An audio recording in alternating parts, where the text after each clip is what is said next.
Greg Abbott and the legislature's top leaders continue to express confidence that a school choice bill will pass this legislative session. And as we reported, Republicans want to spend $1 billion in taxpayer money so that some students can attend private schools. We've got Eye on Politics reporter Jack Fink live in Austin. Tell us what the governor does and doesn't know about the program, Jack. Well, Nicole and Ken, this news conference this afternoon was a rare sight, and that's because it was the first time that a governor, the lieutenant governor, and a speaker of the Texas House appeared together to answer questions before the news media since 2019.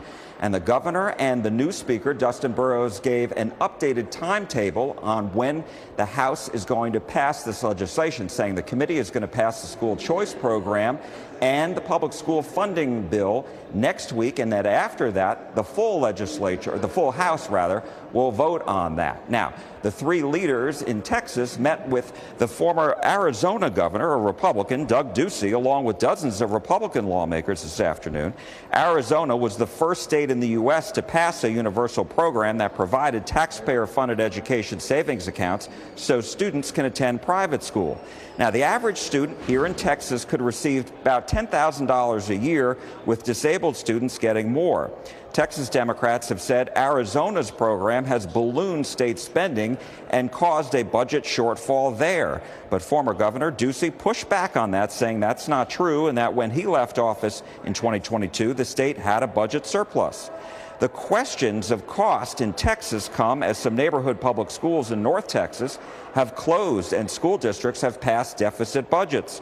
Democrats here in Texas point to state budget estimates that the cost of the school choice program could rise to $4 billion a year by 2030.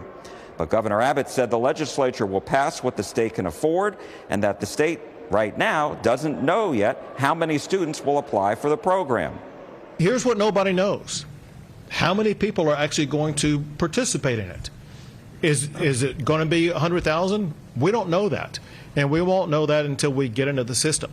But again, the cost is going to be limited to only what the Texas legislature appropriates to it, with no automatic increase in future years. These billions of dollars that we're going to put in the vouchers, that can go back home to save your local schools. But they're not doing that. Instead, they're doing what the billionaires want them to do. Anyone who says that we are undermining education, that is simply a total lie. What we are doing in our K through 12 public schools, it's funding them more than ever before. So if and when the Texas House passes the school choice program, then they're going to have to iron out differences with the Texas Senate, which passed its own version.